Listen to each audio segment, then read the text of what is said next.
Bom dia, irmãos, graça e paz em Cristo Jesus. Eu quero convidá-los para nessa manhã nós pensarmos um pouco, falarmos um pouco sobre o avivamento. Os irmãos devem ter visto como quando eu postei, sobre a liturgia, uma igreja que busca o avivamento. Então vamos falar um pouco sobre isso, sobre aquilo que precede o avivamento e aquilo que devemos fazer para buscar o avivamento. E o texto escolhido se encontra em Abacuque.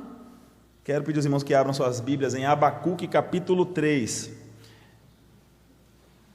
Tinha um pastor, professor no seminário, que dizia que às vezes quando pedia para abrir assim Abacuque, Sofonias, na igreja deles os irmãos diziam que não tinha na Bíblia deles não.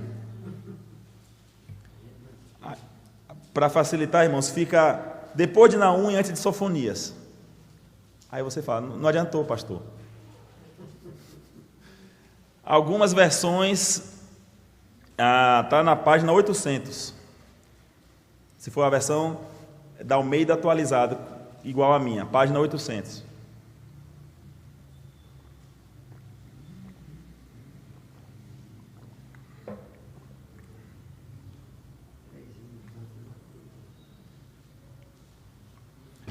Abacuque capítulo 3.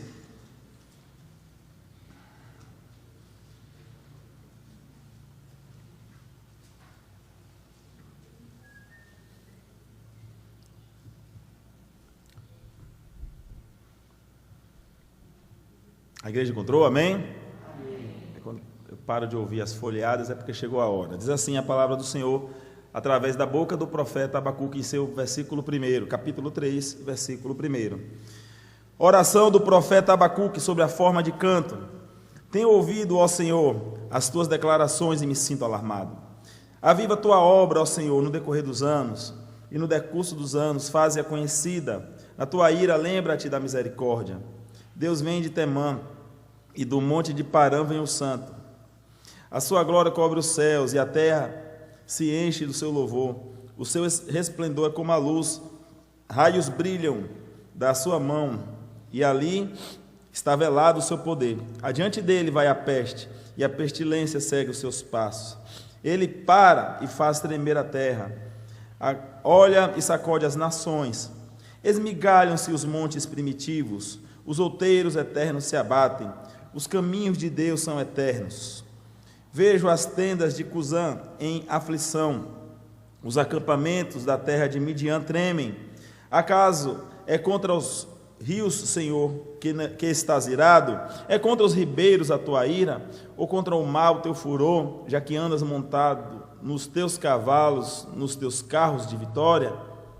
Tiras a descoberta o teu arco, e farta está a tua aljava de flechas. Tu fendes a terra com rios. Os montes te veem e se contorcem, passam torrentes de água. As profundezas do mar fazem ouvir a sua voz e levantam bem alto as suas mãos. O sol e a lua param nas suas moradas ao resplandecer da luz das tuas flechas sibilantes, ao fulgor do relâmpago da tua lança. Na tua indignação marchas pela terra, na tua ira calca aos pés das nações. Tu sais para salvamento do teu povo, para salvar o teu ungido. Feres o telhado da casa do perverso e lhe descobres de todo o fundamento. Traspassas a cabeça dos guerreiros do inimigo com as suas próprias lanças, os quais, como tempestade, avançam para me destruir. Regozijam-se como se estivessem para devorar o pobre às ocultas. Marchas com os teus cavalos pelo mar, pela massa de grandes águas. Ouviu, e o meu íntimo se comoveu, a sua voz tremer os meus lábios. Entrou a podridão nos meus ossos, e os meus joelhos me vacilaram. Pois em silêncio devo esperar o dia da angústia que virá contra o povo que nos acomete. Ainda que a figueira não floresça, nem haja fruto na vide, o produto da oliveira minta, e os campos não produzam mantimento. As ovelhas sejam arrebatadas do aprisco, e nos currais não haja gado. Todavia eu me alegro no Senhor, exulto no Deus da minha salvação. O Senhor Deus é a minha fortaleza, e faz os meus pés como os da corça, e me faz andar alternadamente. Ao mestre de canto para instrumentos de cordas. Amém. Graças a Deus por essa linda poesia orada, né? Ou oração cantada, ou poesia orada. Vamos fechar os nossos olhos. Eu quero convidar você a orar mais uma vez. Querido Deus, bondoso Pai, Senhor, nós aqui já que lemos a Tua palavra, nós temos somente um pedido ao Teu Santo Espírito, Deus, que é o pedido mais repetido de todos os cultos que todos nós devemos ter e fazer, que é a petição de que o Senhor transforme as nossas vidas diariamente através da Tua palavra, que ela não volte vazia, que o Senhor nos mude todos os dias, de glória em glória, para agradar ao Senhor, estar cada vez mais alvos como a neve na Tua presença. De nada serve, Senhor Deus, nós apressarmos os nossos pés para vir à casa do Senhor, encararmos sol e chuva, calor e frio, se sairmos daqui sem estarmos alimentados com a Tua palavra, ouvindo da Tua voz.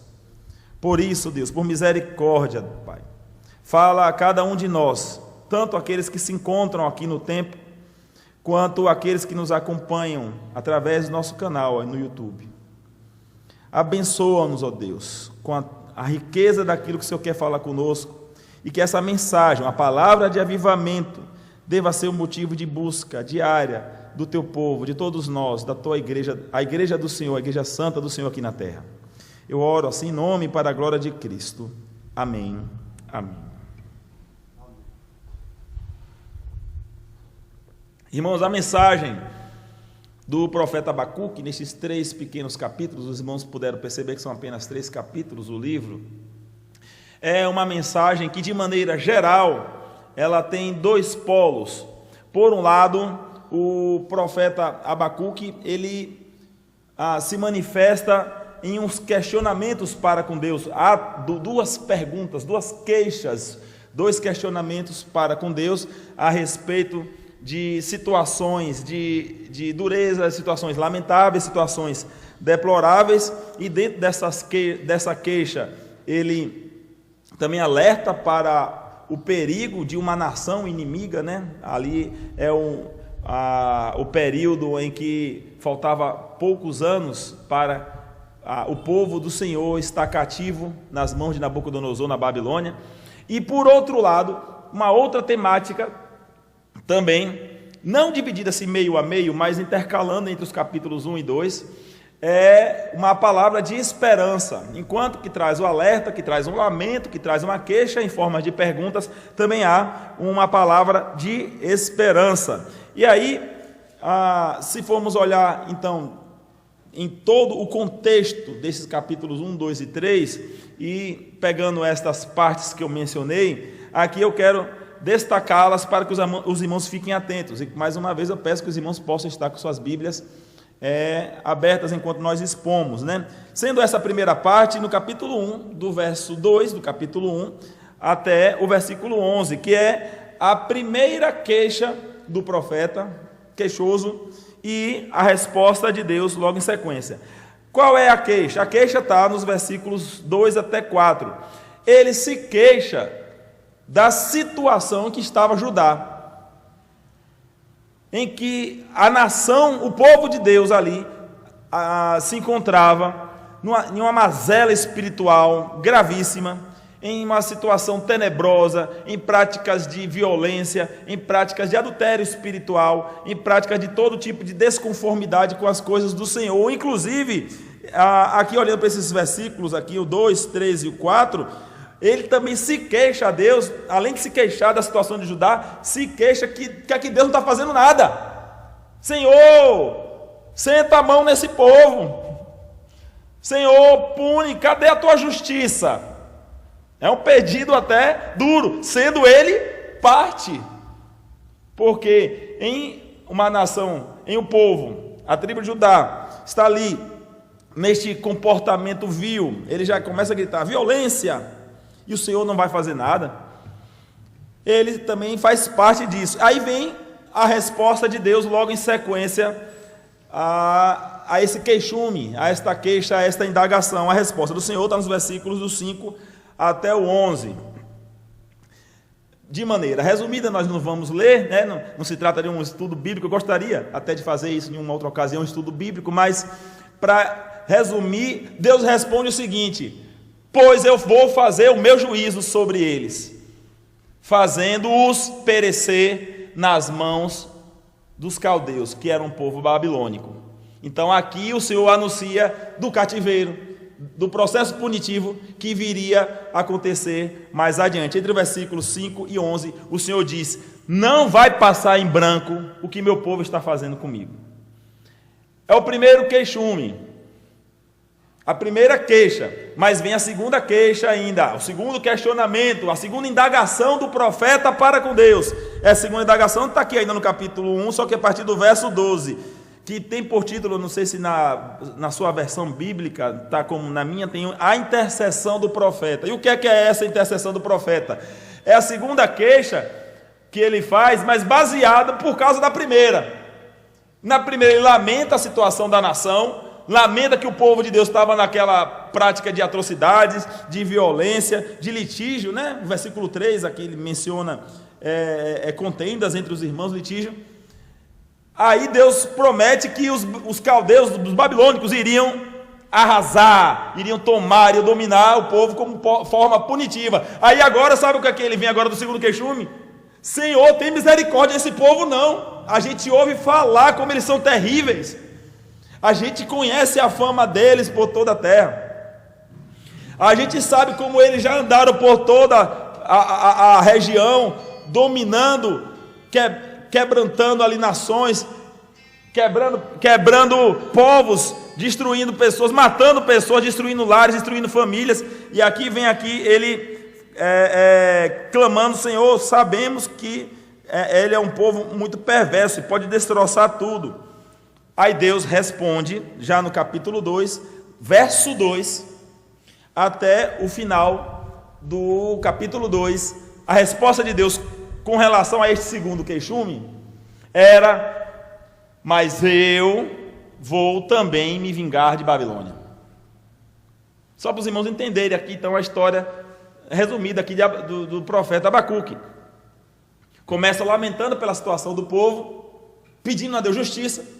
Deus fala que vai fazer justiça e que vai entregar o povo nas mãos dos babilônicos, mais especificadamente aqui aos caldeus da Babilônia. Aí, assustado e atemorizado, porque eles ouviram falar como os babilônicos, inclusive algumas menções assim, eles não têm leis próprias, eles não têm nenhum tipo de pudor, eles destroem, eles maltratam, eles abusam, eles fazem tudo isso. E o Senhor vai deixar que eles façam tudo isso com a gente? Que é a segunda queixa. E aí Deus fala: mas após eles fazerem isso, eu destruirei também eles. E aí vem o capítulo 3, que é o capítulo dessa que nós lemos, o capítulo de uma oração cantada. Vocês podem ter percebido que parece um formato de salmos, que é um formato de versos, né? Razão pelo qual o livro dos Salmos acaba sendo um livro, a gente conhece como o maior livro da Bíblia, né? Quando na verdade o maior livro da Bíblia é Isaías. Se for literalmente, se for pegar assim as palavras, o Salmo se torna maior porque o autor vai dando enter. Aí esta oração, ele aqui manifesta também, nesta oração, alguns princípios que são bastante belos e substanciais para nós aprendermos no dia de hoje. Foi até o texto que nós lemos, e há aqui a menção de um termo, que este termo ainda mais especificadamente, eu quero chamar a atenção nos versículos 1 e 2. Por favor, olhe comigo aqui o verso 1 e 2. A oração do profeta Abacuque sob a forma de canto. Tenho ouvido, ó Senhor, as tuas declarações e me sinto alarmado. Ou seja, estou aqui com os olhos esticados aqui, alarmadíssimo com tudo que o Senhor falou que vai fazer com Judá e depois com a Babilônia. Aí ele menciona: aviva a tua obra, ó Senhor, no decorrer dos anos, e no decurso dos anos faze-a conhecida. Na tua ira, lembra-te da misericórdia. Esse termo aqui, ó, aviva a tua obra, ó Senhor, A expressão aviva, de onde vem o conceito de avivamento, que é o que nós vamos estar falando, esta palavra, ela só aparece em toda a Bíblia aqui. É um termo que a gente conhece na teologia de rapax lamegonemon, que quer dizer uma aparição única, um termo que não aparece em nenhuma outra passagem, só aparece ali, que dá a ideia mesmo, o conceito de tornar vivo. Avivar é tornar vivo, tornar aquecido, tocar fogo, tornar enaltecido, tornar claro. Literalmente, olhando para o dicionário Aurélio, o conceito de avivamento, de onde vem, né, avivar, da base avivar, quer dizer tornar mais ativo, mais intenso, despertado e nítido. Então, prioritariamente, eu quero que a gente pense aqui o que é o avivamento, pensar um pouco sobre a importância de nós definirmos o que é o avivamento e por que é que o autor aqui, o profeta Abacuque, pede: aviva, Senhor, a tua própria obra. Primeiramente, irmãos, falar que, ao contrário do que muitos movimentos evangélicos defendem, avivamento nada tem a ver com gritarias, com balbúrdios, com desorganizações, com supostas manifestações de dons extraordinários. Existem muitas correntes evangélicas cristãs que entendem que quando um culto tem muita movimentação, quando há a manifestação desses dons, e pessoas caindo e outros falando em línguas, e segundo eles o profeta está lá profetizando, e a pessoa sendo curada de caroço, disso, daquilo, caindo no chão, aquela coisa. Então tivemos um momento de avivamento aqui na igreja. Mas se nós formos olhar por toda a Bíblia, e vamos olhar para esse livro aqui, né, vou fazer uma menção de algumas passagens dentro de Abacuque, capítulo 1, capítulo 2 e capítulo 3, nós vemos que avivamento nada tem a ver com o que se tem falado, se tem ensinado, ou se nós temos visto nos dias de hoje, né? Do ponto de vista espiritual, avivamento é quando acontece um mover especial por parte da igreja em uma manifestação de comportamentos que são definidos como frutos de arrependimento e obras de justiça. Escutei uma vez o reverendo Hernandes Dias Lopes falar sobre avivamento. Eu pude vê-lo assim a poucos metros de mim, quando eu estive em Campina Grande, na Consciência Cristã. E não somente nessa, mas em casa também, algumas vezes, ele fala muito sobre avivamento. Ele prega muito sobre, tem muitas pregações, inclusive me fiz valer desse conceito agora que eu passei para os irmãos, de uma mensagem dele, que mais tem a ver com frutos de arrependimento, ou seja, nós olharmos para nós mesmos e reconhecermos o nosso estado, de que dependemos do Senhor, de que tem misericórdia de mim, Senhor, de que eu não sou nada sem o Senhor, de que eu dependo do Senhor para tudo, de que nós somos pó, de que somos cinza, de que não somos melhores do que os outros, de que não somos superiores do que ninguém, de que não temos nenhum brio com relação ao próximo, e também obras de justiça, ou seja, de nós juntos como povo de Deus, como corpo do Senhor, como a igreja do Senhor, fazer atos, ações, como aquela que para a glória de Cristo aconteceu ontem ali no campo da Avião, um momento histórico, belo na história da igreja, marcante certamente para todos nós, para a vida daqueles, e uma obra que certamente é do agrado do coração do Senhor, já que é uma obra de justiça, das coisas que Ele ordena que venhamos a fazer para acudir o que está enfermo, o que está sofrendo, o que não tem, o que não pode, o que sofre de frio, o que padece de fome, o que é o órfão e a viúva, aqueles que padecem de diversas necessidades. E a igreja fez aquilo que o Senhor quer que ela faça. Foi até estes, foi até os que precisavam. E aí o Senhor Jesus diz em Mateus 25, que menciona que assim como aqueles discípulos para os quais ele dizia em seu discurso fizeram aquilo, estavam fazendo como que para ele, os próprios discípulos não entenderam. Senhor, quando foi que o Senhor esteve com fome e nós te demos de comer?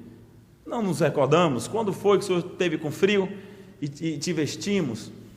Quando foi que o Senhor teve alguma necessidade e nós te acudimos? E aí ele menciona, quando vocês fizeram aos meus pequeninos. Pequeninos não quer dizer necessariamente criança.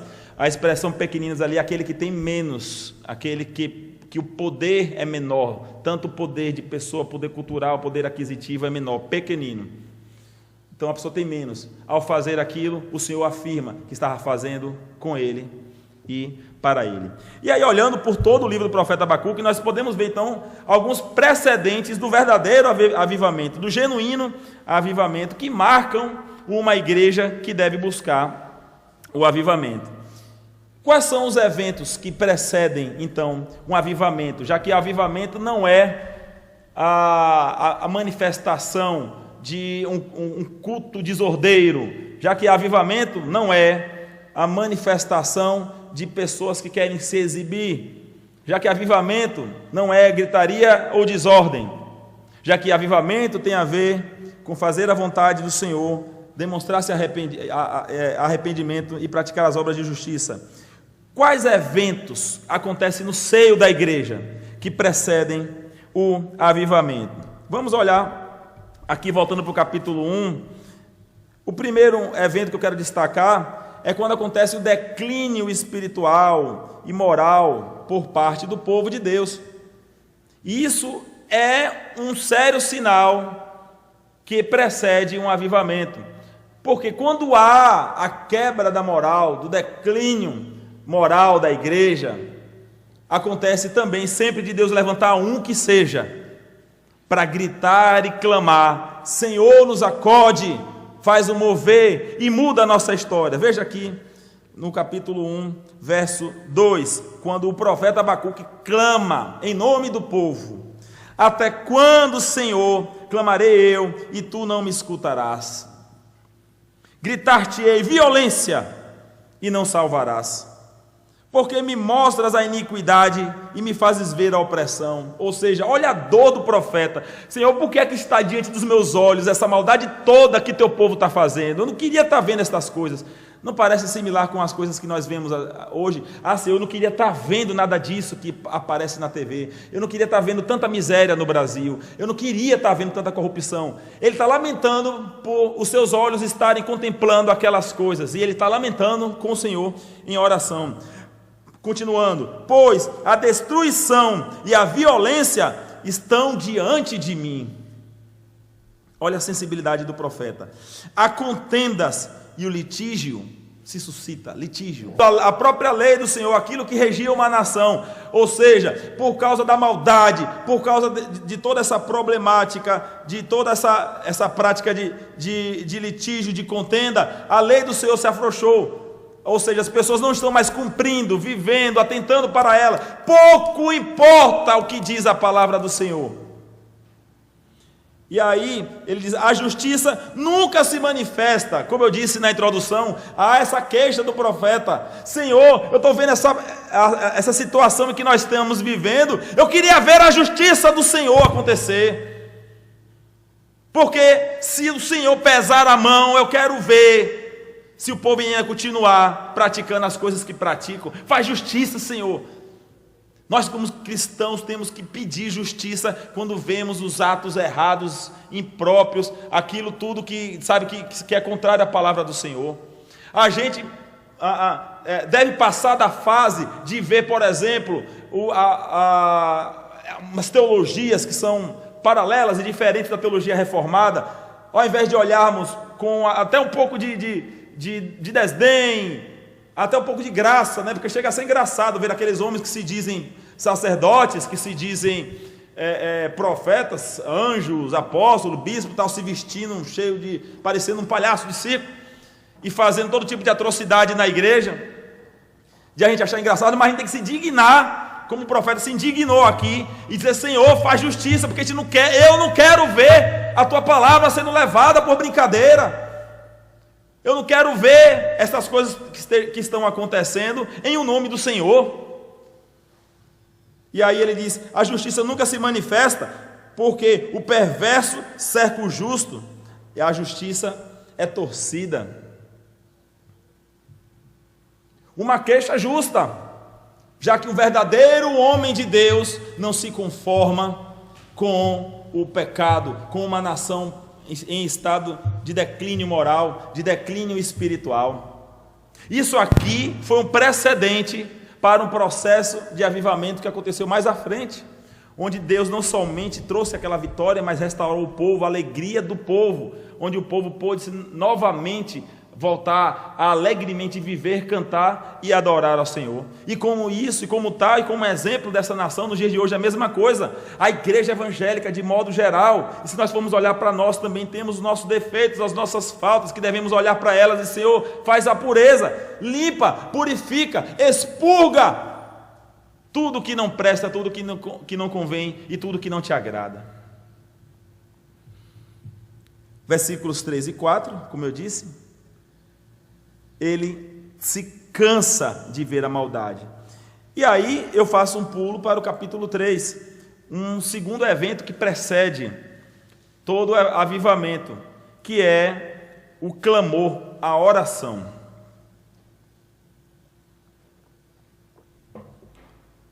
Irmãos, existe muitas discussões dentro dos próprios pastores reformados. Não há um consenso geral sobre se houve ou não avivamento no Brasil de uma maneira geral. Alguns momentos específicos, em algumas cidades específicas, há relatos de fatos que aconteceram que caracterizam o avivamento.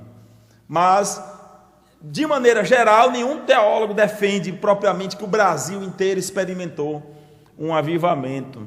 Infelizmente, mas aqueles lugares em que experimentaram o avivamento, viveram parecido como viveu a igreja de Atos.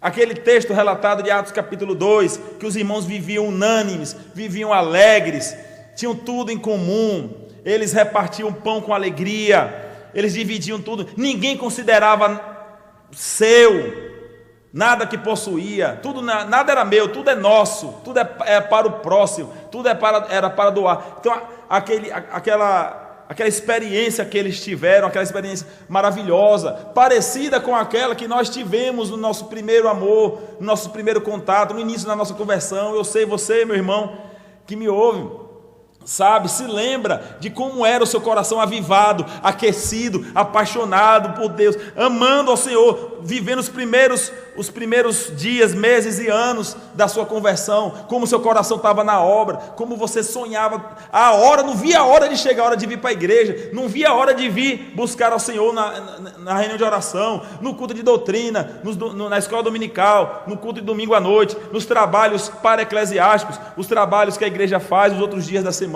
os trabalhos também que envolvem as obras de justiça. Aí, com o decorrer dos anos, acontece com aquilo similar ao que aconteceu na igreja de Éfeso, a perda do primeiro amor, o esfriamento. Acontece como que um estacionamento do fervor. Não, eu vou deixar guardadinho aqui num canto. E esse capítulo 3 nos ensina que é necessário nós voltarmos para o Senhor, cantar ao Senhor, gritar ao Senhor, orar ao Senhor, clamar ao Senhor. Não vai existir um avivamento aqui na igreja presbiteriana de Campo Formoso. Ouça bem isso que eu estou falando. Aqui não vai haver, se nós não viermos buscar o Senhor em oração, se nós não orarmos individualmente, coletivamente, orar como igreja, fazer trabalhos como aqueles de ontem, dando a continuidade de trabalhos como o que fizemos, como outros que já aconteceram já no decorrer desse ano, mas a continuidade de buscar a santa presença do Senhor. Devemos ter fome, ter sede de buscar a presença dele, a face dele. Hoje tem culto, alegrei-me quando me disseram, vamos à casa do Senhor. Eu estou morrendo de alegria. Por quê? Porque daqui a pouco eu estou na casa do Senhor. Estou morrendo de alegria. Por quê? Porque amanhã é o dia do Senhor, hoje é sábado, amanhã é domingo, então amanhã eu vou estar na casa de Deus, eu vou me preparar, eu vou doar o meu melhor, vou vestir a minha melhor roupa, vou passar o meu melhor perfume, eu vou estar alegre na casa do Senhor, eu quero chegar lá, eu quero reencontrar com meus irmãos, eu quero sorrir para os meus irmãos, eu quero dar um abraço nos meus irmãos, eu quero dar um abraço no meu pastor, nos meus presbíteros, no meu conselho, voltar essa prática alegre, porque muitas vezes, irmãos, se nós formos devagarzinho, abandonando essas coisas, a gente cai no ostracismo. Sabe aquela relação de algum amigo, alguma amiga que você tinha, que aos poucos um foi deixando de ligar para o outro, foi deixando de se ver, foi deixando de compartilhar coisas legais, foi deixando de ir fazer uma visita ao outro e tal, e quando passar do tempo, vocês talvez nem se lembram mais que sejam amigos. O reverendo Samuel Vitalino, anteontem, né, na palavra que ele deu em comemoração ao dia do adolescente presbiteriano, ele mencionando sobre a oração, falou algo interessante, que a oração, quando a gente tem intimidade com Deus, quando a gente tem amor pelo Senhor, a gente não sente a hora passar, a gente ora de uma maneira que às vezes passa minutos, horas, e ali a gente sente que o tempo está voando. Ele fez até uma comparação dele com dois amigos que ele se encontrou no finalzinho da tarde, e ele gostava tanto de conversar com aqueles amigos, quando olharam para o relógio era 1h. O tempo passou assim, correndo, voando. Por quê? Porque era tão bom, prazeroso. E aí, se porventura nossa oração com Deus tiver daquela forma, que quando custa 5 minutos, 10 minutinhos orando, eu já não aguento mais, ou então eu já não tenho mais assunto, eu não tenho mais conversa com Deus, é porque, de fato, a nossa intimidade, a nossa amizade, o nosso fervor, o nosso amor por Ele precisa ser reavaliado. E devemos clamar em oração. Lute contra você mesmo, mas ore. Lute contra tudo quanto vai ao contrário, para que você não ore, mas ore. Busque o Senhor, fale com Ele, converse com Ele, leia a palavra enquanto ora, louve enquanto ora, gaste tempo precioso na presença dEle em oração. Não abra mão disso. Aqui nesse capítulo 3, o profeta aqui, ele vai nos dizer sobre alguns elementos importantes dessa oração que ele fez, já em resposta àquilo que Deus respondeu, que iria trazer também vitória sobre os inimigos. Nos versículos 2 até o versículo 7, o profeta, ele em sua oração enaltece a grandeza, a beleza e soberania de Deus. Só pegando aqui algumas partes, né? O versículo 3, na parte B, a sua glória cobre os céus, e a terra se enche do seu louvor, o seu resplendor é como a luz. E aí tanto o versículo 4, 5, 6 e 7, ele vai descrevendo: Senhor, como Tu és grande, como Tu és maravilhoso, como Tu és excelso, só exaltando a beleza do Senhor. Está aí um elemento para nós colocarmos em nossa oração. Segue como conselho, se estiver lhe faltando assunto. Diga para o teu Deus, para o teu Pai, para o teu Senhor, como são excelsos as suas obras, como é excelso a sua glória, como é maravilhoso contemplar a beleza da santidade. E aí um segundo elemento da oração é clamor por misericórdia. No finalzinho do versículo 2, ele diz: na tua ira, lembra-te da misericórdia. Olha que frase. Porque já que Deus falou que irá trazer um processo punitivo, tanto para ajudar quanto para os babilônicos, mas ele fala: Senhor, mas tenha misericórdia, no momento da tua ira, tenha misericórdia. Quando nós, como igreja, como povo do Senhor, falharmos, nos afastarmos do Senhor, pecarmos contra o Senhor, devemos nos lembrar em oração: Senhor, tem misericórdia, faça justiça, sim, purifica a tua igreja, sim, mas com misericórdia. Não foi esse o pedido que Davi fez, quando foi confrontado diante do seu estado pecaminoso? Quando o profeta o repreendeu: escolhe qual castigo você quer, ele preferiu não, que nós sejamos entregues nas mãos do Senhor, mas não pereçamos nas mãos do inimigo, porque nas mãos do Senhor, Ele há de compadecer e de ter misericórdia de nós. E o inimigo? E foi fato, o Senhor trouxe o processo punitivo para todo Israel, mas depois Deus ordenou que um anjo viesse e cessasse a praga, a ruína, que Ele mesmo tinha mandado. E no versículo, aqui no capítulo 3 ainda, do versículo 8 até o verso 16, irmãos, são 9 versículos, onde há um outro elemento da oração, que é uma oração que devemos buscar, também nos lembrar, nos recordar, e de um povo que tem buscado o avivamento do Senhor, é o reconhecimento da beleza do Senhor através da obra da criação. O profeta não falou aqui para Deus ter misericórdia, no ponto anterior que eu mencionei. Agora o profeta apela para que Deus se compadeça por causa da beleza da criação. É como se estivesse dizendo assim: Senhor, como o Senhor vai poder destruir tudo? São tantas coisas bonitas que o Senhor mesmo fez. Aí ele começa a descrever aqui os montes, os mares, na visão do profeta, os cavalos andando por sobre as águas. Imagina aquela cena na beira da praia, os cavalos andando, saltitando ali, aquela coisa parecendo cena de abertura de novela, o cavalo saltitando. E aqui parece que o profeta era apaixonado por mar, porque ele menciona muitas vezes aqui rios, ribeiros, os mares. Do verso 8 até o verso 16, ele começa a dizer: ó 8, acaso o Senhor o Senhor é contra os rios? É contra os rios que o Senhor está irado? É contra os ribeiros a tua ira? Ou contra o mar, o teu furor, já que andas montado nos teus cavalos? O versículo 10: os montes te veem e se contorcem, passam torrentes de águas, as profundezas do mar. Ao versículo 11: o sol e a lua param nas suas moradas, ao resplandecer a luz, as tuas flechas sibilantes, ao fulgor do relâmpago da tua lança, na tua indignação, Senhor, quando o Senhor se irá, quando o Senhor trouxer a sua ira. Olha no verso 12: marchas pela terra, na tua ira calca os pés das nações, tu sais para o salvamento do teu povo, para salvar o teu ungido. Aqui o verso 15: marchas com os teus cavalos pelo mar, né? Imagina os cavalos marchando pelo mar, pela massa de grandes águas. Então vemos aqui ele apelando para que o Senhor se compadeça pela beleza que é a obra da criação. Eu acho um pecado muito grave a gente não reconhecer a beleza da obra da criação. Compartilhar aqui com vocês que eu acho que não tem nenhum dia. Minha esposa está me ouvindo aí de casa, por causa dos bebês, não pode estar vindo aqui para a igreja, mas ela é testemunha, que não tem um dia que a gente não converse sobre como o Campo Formoso é lindo. O lugar bonito, cheio de verde, de montanhas. Eu sei até que tem rios, nunca fui em Cachoeira, mas quero conhecer.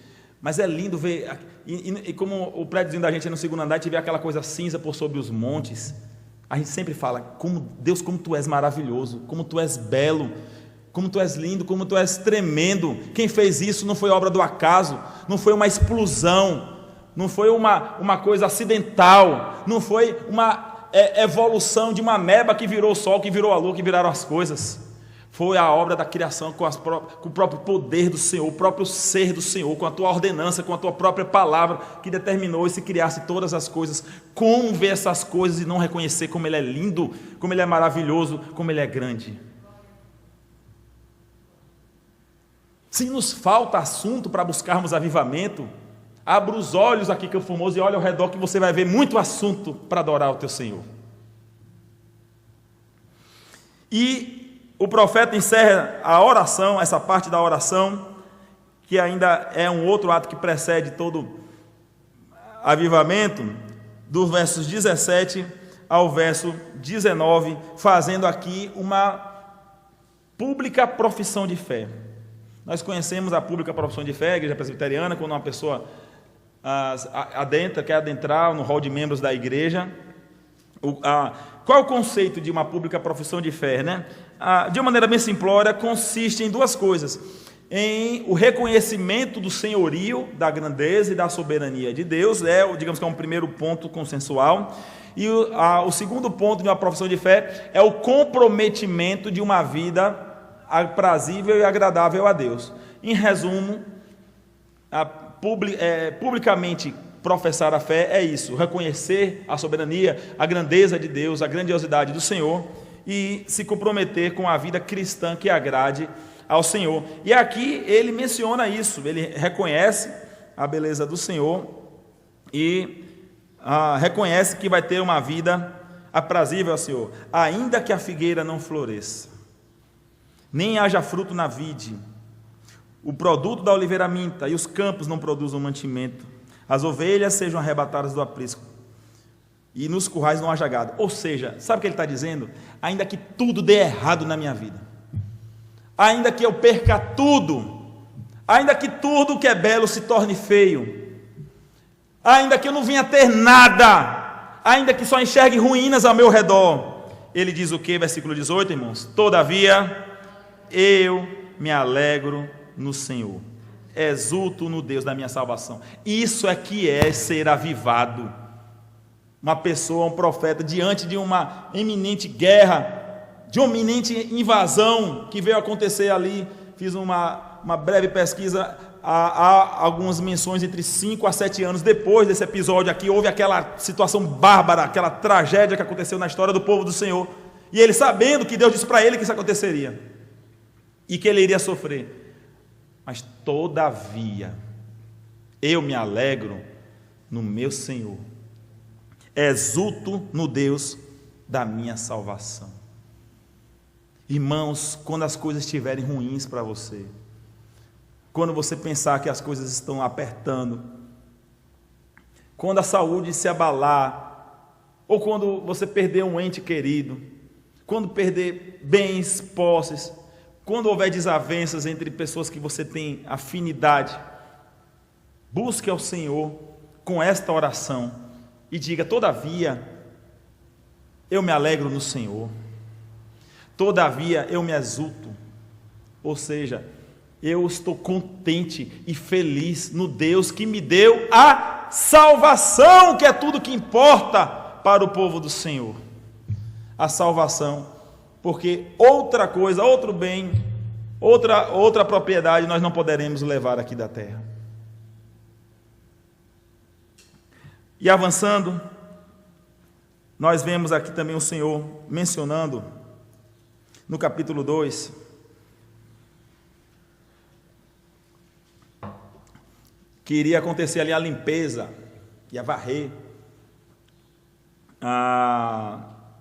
através da sua ira, né, alguns pecados que eram culminantes no meio daquele povo que estava para invadir o povo do Senhor, né? Tem aqui, a partir do verso 6, o que a Sociedade Bíblica do Brasil chama de os 5 ais sobre os caldeus, né? Ou seja, sobre os babilônicos, aquilo que o Senhor iria fazer para com eles. O verso 6: ai daquele que acumula o que não é seu.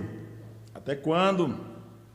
Versículo 9: ai daquele que ajunta em sua casa bens mal adquiridos, né? Ou seja, corruptamente, roubado. Versículo 12: ai daquele que edifica a cidade com sangue e fundamenta com iniquidade, ou seja, ao sanguinário. Que palavra! Verso 15: ai daquele que dá de beber ao seu companheiro, misturando a bebida do seu furor, que embebeda para lhe contemplar as vergonhas. Aqui já é a profecia sobre aquela droga que é comum, o Boa Noite Cinderela. Aquele que dá algo para a pessoa beber, para depois descobrir a nudez, fazer o que não deve. Já acontecia desde aquele tempo. Mas ai daquele que bebedar o outro com a finalidade de fazer essas coisas. Deus dizendo: vou varrer o pecado, ai daquele. Isso aqui é a palavra de Deus, tá? Ai daquele. Pois, meus irmãos, não há avivamento sem Deus fazer a limpeza, sem Deus passar a vassoura. E aí, olha a gravidade do verso 19. Ai daquele que diz a madeira, olha que idolatria, né? Acorda, e a pedra muda, desperta, pode o ídolo ensinar? Eis que está coberto de ouro, de prata, mas no seu interior não há fôlego nenhum. Ai daquele que pega uma pedra, um pedaço de madeira, ou funde o ouro ou a prata para fazer algo, para conversar, para pedir oração, para pedir a bênção, para pedir a proteção para estes seres inanimados. Desse pecado aí vocês não vão passar. Ai daqueles.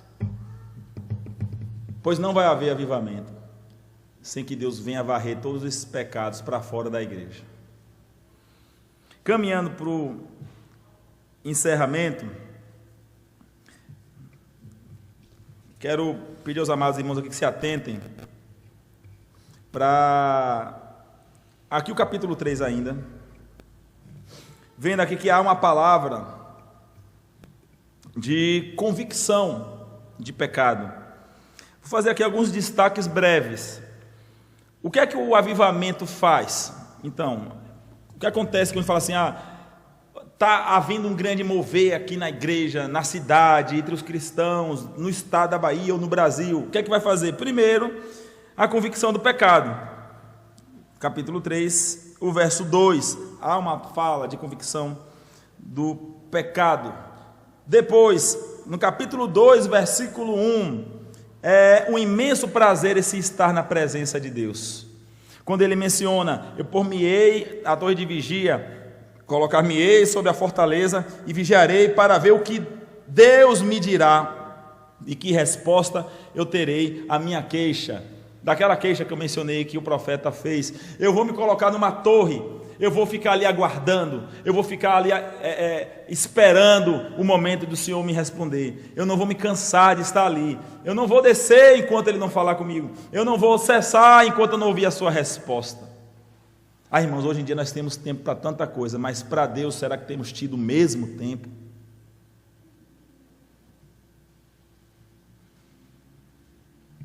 Será que nós não ficamos por demais aquietados quando fala, esse pastor fala demais, eu estou acostumado aqui só ouvir 20 minutos, 30, não, o pastor está pregando há 1 hora, aí vem um pastor que às vezes é convidado aqui, prega 1h30, 2 horas, não, esse pastor não é de Deus não, fala 2 horas, se inquieta, pois o nosso recado como liderança é o mesmo, quando você sair de casa para vir para a casa do Senhor, deixar tudo preparado, para que você venha ouvir da parte de Deus, sem pressa. Eu tenho que correr porque eu tenho que fazer tal coisa. Deixa preparado. Todos os domingos pela manhã, lá eu bato em Bananeiras. Minhas irmãs, principalmente que a igreja é frequentada basicamente por senhoras. Já deixou seu almoço pronto? Porque aquilo que o Senhor colocou no meu coração, eu vou falar para vocês. Se der meio-dia, deu. Graças a Deus nunca precisei extrapolar horário, para depois não ter nenhum desentendimento entre marido e mulher em casa. Mas que mania é essa que a gente tem de colocar no relógio o entendimento de se Deus está falando conosco? E eu sei que os irmãos entendem que a pregação, eu sou só um vaso, mas é Ele quem fala aqui através da palavra, daquilo que Ele colocou no meu coração, para estar compartilhando com vocês. Mas a fala para com vocês deve ser pontuada. Deus, eu tenho outros compromissos, eu não tenho todo o tempo para o Senhor não, Deus. É assim que a gente quer viver avivamento?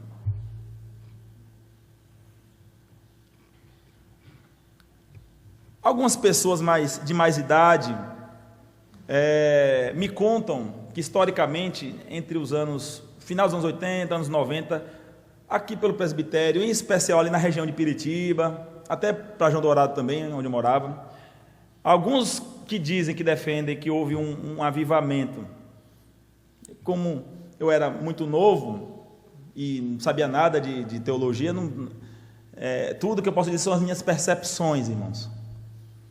Mas era um clima tão gostoso, tão agradável de se estar na igreja, de vir para o culto, de vir buscar ao Senhor.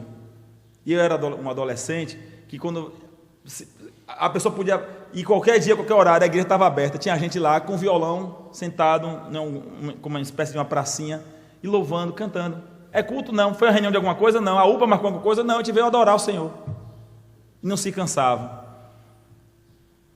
E terminava os cultos, as pessoas ficavam na porta da igreja, eu me lembro disso, eu me recordo, as pessoas ali na porta da igreja, aí estavam alegres, animados, e de repente começavam a louvar, a cantar ao Senhor. Me recordava o texto de Atos 2, a igreja primitiva, que tinha esse prazer de estar ali na presença do Senhor. E aquilo ali, a gente deliciosamente ia para a praça, uma pessoa ia à frente com o violão tocando e a igreja atrás. Mas o culto não acabou? Não acabou não. A gente não vai deixar de cultuar. O culto não é só esse momento litúrgico, não é só aqui. O culto é a nossa vida.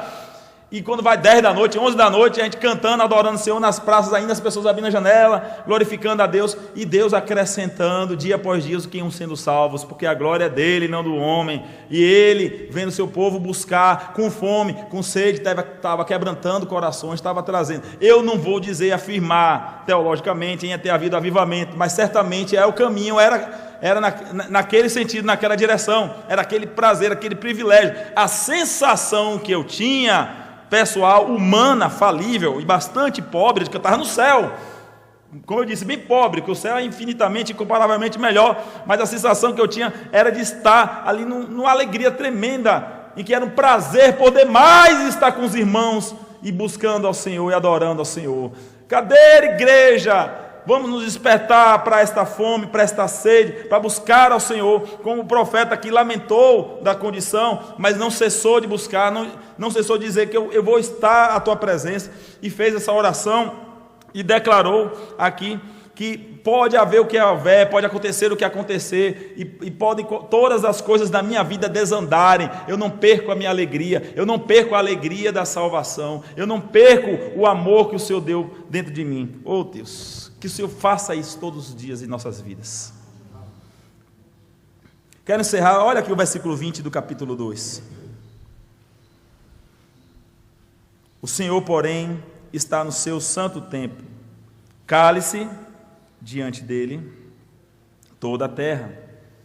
Nós vemos que não é porque estamos em busca e fome e sede de Deus que vamos deixar de ser reverentes, respeitosos, saber que Deus não é um menino, como muitos pastores tratam, muitas igrejas tratam, do geração apaixonada, chamando Deus coloquialmente de você. Tem muita música aí, chamando Jesus de você, se referindo ao Santo dos Santos, como a gente se refere a uma outra pessoa qualquer. Mas ter reverência ao Senhor, ter temor, isso também demonstra uma marca, uma característica de uma igreja avivada. Nós colocamos aqui, irmãos, propositadamente textos litúrgicos que tenham a ver com a busca por avivamento. O texto de João 4 menciona o quê? Que o Pai procura os verdadeiros adoradores, que o adorem em espírito e em verdade. E o texto que nós lemos do Salmo 100, celebrai com júbilo ao Senhor. Olha que cantiga linda para se entrar na igreja, celebrar com júbilo ao Senhor, toda a terra, todos os moradores da terra, servir ao Senhor, sempre como, irmãos? Com alegria, não com tristeza, com pesar, com desânimo. Eu vou servir sempre, todos os dias, de manhã, de tarde, de noite. Se marcarem uma coisa de madrugada, eu estou colado e eu vou servir ao meu Deus com alegria e apresentai-vos diante dele com cânticos e louvores. Sabei que o Senhor é Deus, foi Ele quem nos fez e dele somos, isso basta. Somos o seu povo e somos o rebanho do seu pastoreio.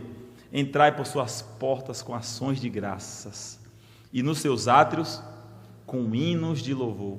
Render-lhe graças e bendizer-lhe o nome, porque o Senhor é bom e a sua misericórdia dura para sempre, e de geração em geração a sua fidelidade.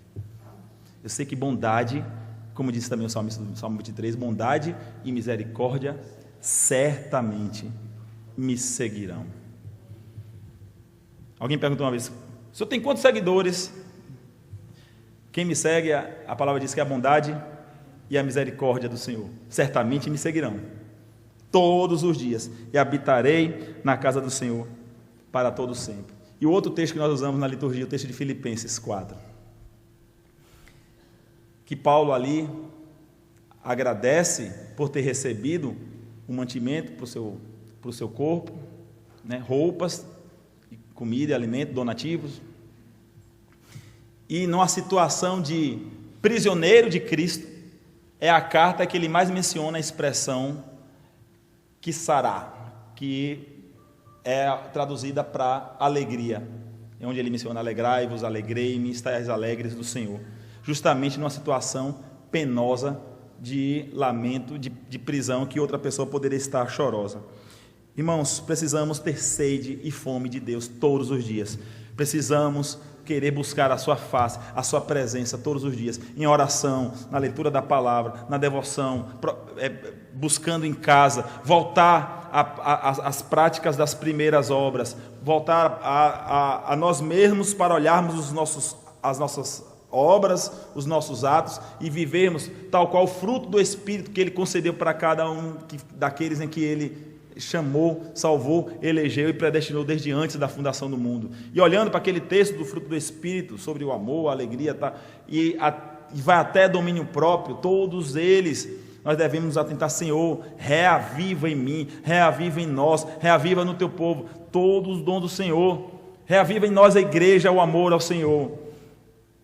Eu quero encerrar trazendo essa palavra de manifestação de alegria da minha parte pelo ocorrido ontem, uma clara evidência de um coração alegre, aquecido e avivado por parte das sociedades da igreja aqui unida, que se uniram para fazer aquele ato belo, o projeto Mão Amiga, e que esse projeto se repita, que essa alegria de servir ao próximo se repita, nunca se perca, que esse desejo de querer buscar ao Senhor, de fazer o bem, de socorrer, de acolher, nunca se perca em nossos corações. Amém? Vamos orar, vamos ficar de pé e orar mais uma vez e receber a bênção apostólica. Senhor, desperta em nós, teu povo, a tua igreja, ó Pai, para todos os dias vivermos, ó Pai, com sede da tua presença. Desperta-nos, ó Pai, para vivermos uma vida avivada, aquecida, para a glória do Senhor. Deus, tira de nós todo o marasmo, toda a tristeza, tudo aquilo que nos impede de servir ao Senhor com alegria, como diz o salmista. Assim, ó Pai, que nós aprendemos com teu filho, teu servo, o profeta Abacuque. Em todo o tempo nós devemos nos alegrar no Senhor e nos alegrar na beleza que é a salvação que o Senhor nos concede. Ah, Senhor, saber que pertencemos ao Senhor, saber que nós sabemos para onde iremos quando tudo isso aqui passar, isso deva ser motivo constante e de constante alegria para todos os nossos corações. Eu rogo, ó Pai, por aqueles que estejam, porventura, desanimados, abatidos ou entristecidos, ó Pai, traz alegria para todo o teu povo, em nome de Jesus. Eu oro por aqueles, ó Pai, também que têm se sentido triste por causa de parentes e familiares que estão enfermos. Ah, Pai, eu rogo que o Senhor possa restaurar a alegria, restaurar a saúde daqueles que estão enfermos e restaurar a paz para todas as famílias, em nome de Jesus. Acode o teu povo, como o profeta diz: tem misericórdia de nós, ó Pai, ainda que no pesar da mão do Senhor, ainda que porventura sob a ira santa do Senhor, ainda que o Senhor tratando o teu povo, mas sabemos que o Senhor há de agir com misericórdia, porque tu és um Pai, tu és o Pai amoroso e bondoso e compassivo e longânimo para com seu povo. Recebei, pois, a bênção do Senhor. Que a bendita e maravilhosa graça do nosso Senhor e Salvador Jesus Cristo, que o amor eterno de Deus o Pai, e que a comunhão, e que as consolações do Santo Espírito do Senhor esteja com todo o povo do Senhor, e com todo o povo espalhado pelos 4 cantos do mundo. E a igreja diz: amém, amém.